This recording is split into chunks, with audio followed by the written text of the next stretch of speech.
Looks good tonight is Bam Adebayo, that's for sure. What a performance. Bam, there are big nights, and then there are nights like this where you get 30 and 17.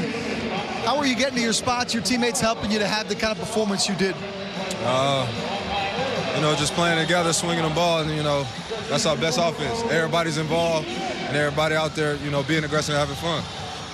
You knew this was a team that had beaten you twice. I got to think that as competitors, it got to eat at you a little bit, right, when you go into a game knowing, man, it'd be nice to beat this team. We may see them in the playoffs. Yeah, definitely. It's just one of those games, we have to lock in on, like you said, they beat us twice, so we really had to win this one at home and try to even the playing field.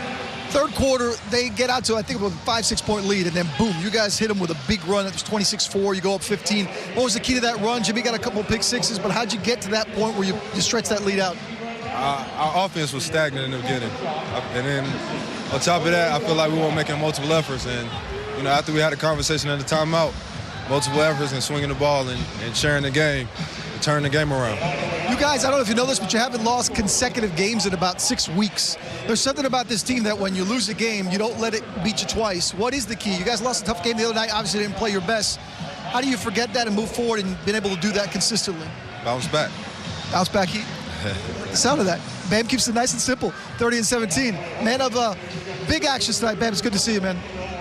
Say it again? It's good to see you. It's good to literally see you. No mask. Bam Adebayo right there, 30 points, 17 rebounds. Max Struss, who had 17 points off the bench for Miami. And Max, overall, I know you guys want to put last game behind you as a struggle as a team, but for yourself as well, you were only able to get a shot off the other day and not get going. Tonight you did. What's the mindset like to be able to forget about that and do what you guys and you personally did tonight? NBA is just to take it by day by day job. So you don't know what you're going to be thrown at every single day, but you just got to stay in the same mindset and stay ready and, be available for whatever your opportunity is going to be. In those opportunities in the fourth quarter, you had a couple big threes. Every time they tried to kind of get back in there, you guys would punch back. You were part of that. What's about this team that, you guys know those moments where you got to kind of hit back when the other team's fighting out?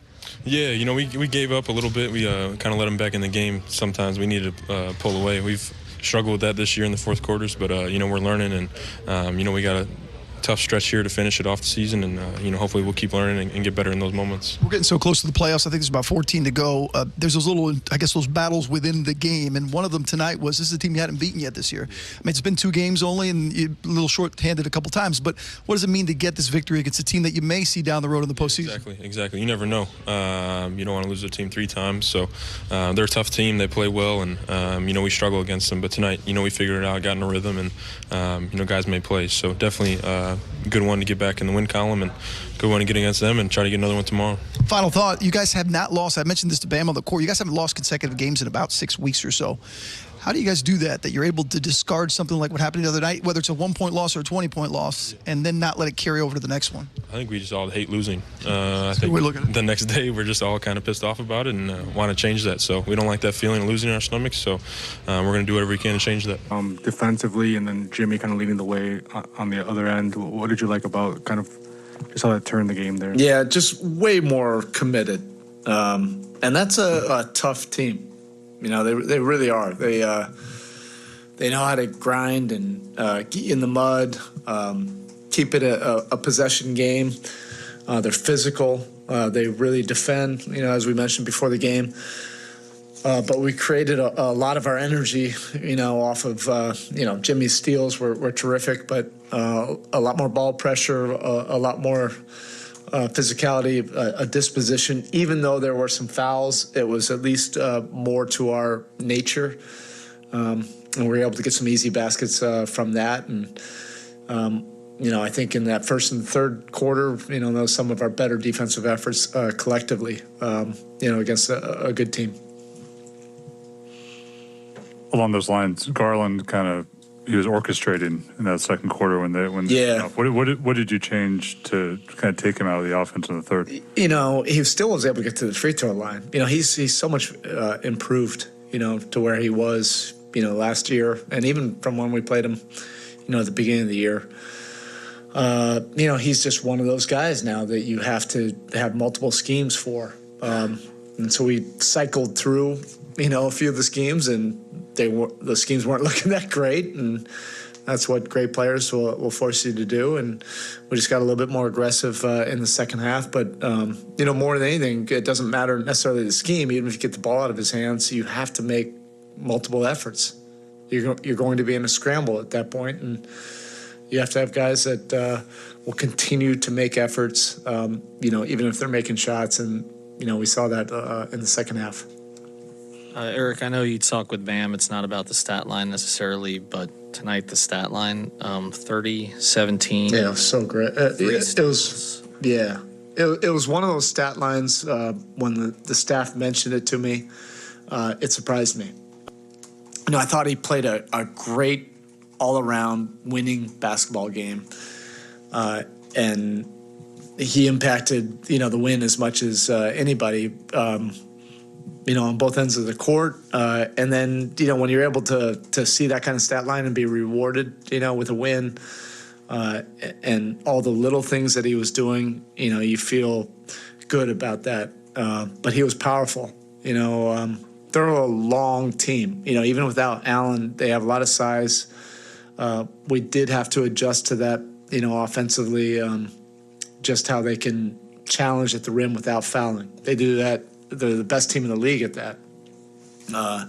But Bam was just doing that with incredible force. He was, rolling to the rim, making himself available on dishes, but then finishing with power dunks, over again, versus a team that's so long. It was just great. And the offensive rebounds, the rebounding in general, all the different coverages we were doing, he was basically, quarterbacking all of that. You've seen him for 3 games now, Victor. What are you seeing or learning or liking about how he fits with your... I already know. This is just a matter of, I'm not going to try to fast track this. This is going to be about us tempering the expectations. It's just about getting him game minutes, getting in rhythm, helping us, win. And then we'll be able to build it, from there. But there's 3 games. That is the biggest win of all. The fact that he had 3 straight years of frustrating, health and injury, things that he was dealing with. And this is the biggest victory of all. The fact that he's out here, able to compete. And even though it's just this, and we all want more, I'm sure he wants more. He's been great about it. Staff would want more, everybody else. But this is about discipline. We have to all be disciplined about this and just keep on getting more comfortable and just making these wins with those 15 to 18 minutes. Eric, I know you never take anything for granted, but with Tyler and what he's doing off the bench, it's such a consistent boost and jolt every game. Has this just become expected from him? Yeah. I mean, it's gotten to the point where we're dependent on it. His playmaking, his scoring, his skill level, all of that is so important, for us. And, I'm the coach, so I see improvement in a lot of other areas where maybe the average fan might not notice, but he really is making improvements defensively as well. On the ball, he's already done that. Those are very old scouting reports, his individual defense. But more importantly, off the ball, he's shown much more awareness and activity on the weak side. And then I know there's the stay ready to be ready. It could be anyone at any time. But still, what a guy like Max Struss does, when you say Caleb's not available, Yeah. 15, I think, total minutes the last 2 games, and then he's ready. Yeah, I'm glad you mentioned that because, you never want to take that for granted. That's tough, And in many ways, our depth, we said it from the very first day, in the media session, that's the strength, one of our biggest strengths, and we want to utilize that. That doesn't necessarily mean, even though it's a strength, that it's easy. But in many ways, our rotation is like, a baseball rotation. Everybody might not be an everyday player, but they're very impactful when they do play. And we have great situational players. Not good, but great situational players. And Max is one of those guys where, you know, he didn't play, but he keeps himself ready. I've seen him behind the scenes, you know, in those days where he doesn't play, the next day it's the same routine. And, you know, I always think about what UD always says, you have to stay ready, you know, so you don't have to get ready. And that's a prime example of that. And he gave us really good minutes and a inspiring boost off the bench. Most of Vic's minutes have come with Kyle and Tyler. I know it's a small sample size, but they produce positive minutes. What has stood out to you of how they complement each other and what works? Well, they're all really good basketball players. I mean, come on, these guys will be able to figure it out.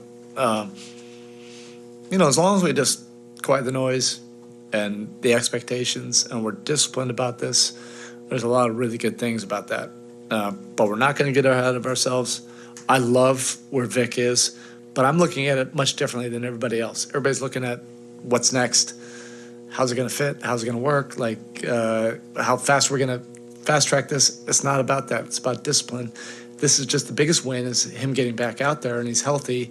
And tomorrow he won't play, but he's going to be able to do his routine. Like that's a major win. And then he'll be available, you know, on Tuesday, which is great. So Vic is out tomorrow. Yeah. See, so you do get along. It's good to see that. It's nice to see that side of you guys. This is the only time he's been nice to me. Duly noted. Jimmy, after missing a game, seeing a rough one for your teammates, how important was for you to come in and sort of help right things, and especially after the game got a little sideways in the third quarter, getting to the line? We did all right tonight. I ain't gonna lie. I forgot the question you asked because the screen just blinked. But all I know is when Caleb doesn't play and Max plays, look at my earrings. And Caleb doesn't play and I'm saying, Caleb doesn't play, Max play, we win. That's all that I'm saying. Just going by the numbers. Max, I know it's nothing new for you, but going from playing to not playing to playing again, just the experience of as you say, staying ready and being ready for a night like this. That's the name of the game. That's just how it's going to be for now. So just got to be used to it, and when your number's called upon, just be ready. Then, and Jimmy, I don't know if you care about this or not, but Bam theoretically could be the defensive player of the year in a few weeks. If you could make a case for why he should win that award, what would it be? What would it be? I mean, if you look at what he does for our team on defense, he's everywhere on the floor. He gets steals. He's guarding guards. He's guarding bigs.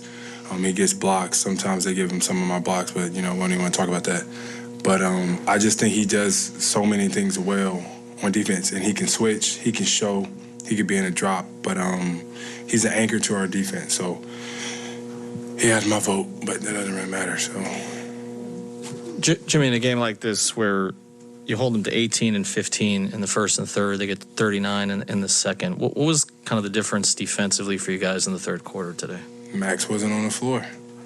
I mean, you just gotta go with what you know. So Max is an offensive player. He comes in, makes shots. How many you had tonight? No, seriously. 17. 6 5 for 11 from 3. And that's all he got. Just offense. So when he's not out there, we get stops. When he's out there, we score points. That's the correlation. That's it. When Caleb out there, we don't do nothing. So we win without Caleb. Questions? Oh, man. Did you give one of your bikes to PJ? He hasn't paid me yet, but, you know, I'm that. First, see, look, it's not about you. It's about PJ right now. About PJ. So, Tuck was talking, and he asked very nicely for an electric whip. I said, I got you. So, you know, for the right price tag, I'm easily bought. I can sell you anything. Y'all don't want to know the number for Tuck because he's always talking trash to me, but I get him what he need. Bam, so often in this game, it's just taking advantage of an opportunity to take advantage. So with Jared Allen out and just a little bit of a different look for them, do you sort of see this as a game where you can sort of impose your will and your dominance? I don't feel like it was because anybody was out. I feel like we was just playing together basketball and it was just working out for all of us. Bam, it wasn't that long ago that you were the young kid kind of learning the NBA, and now you get to go against Evan Mobley and see what he's bringing to in his rookie year. What was the experience like going up against him? He has incredible potential. Just looking at him now, he's getting a feel for the game. When I was younger, when I was a rookie, I didn't know what a pump fake was until D-Wade got on the team. But you can tell he's been around vets that, tell him to be patient, telling him to get to his spots. Bam, I know it's not all about the box score. Did this feel like a 30-17 game to you? It didn't. It felt like everybody had 30 tonight. You had the crowd in it. We didn't get our song tonight, which was crazy, but it's whatever. I'll blame somebody for it. Bam, since Kyle's come back, he really hasn't taken too many shots, and I know that's kind of been his role this year, just kind of facilitator. But what kind of impact did he have tonight, even with just taking 4 shots but dishing out those 10 assists? I mean, like you said, he has 10 assists. He's one of those players, he can impact the game without taking 5 shots. But the thing about it is, down the stretch, we will need Kyle Lowry to take more than 4 shots at the end of the day. We all know what he's capable of, and we're going to need him down the stretch.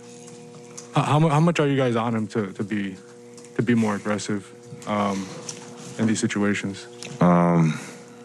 He's the point guard, so I can't really tell him be aggressive.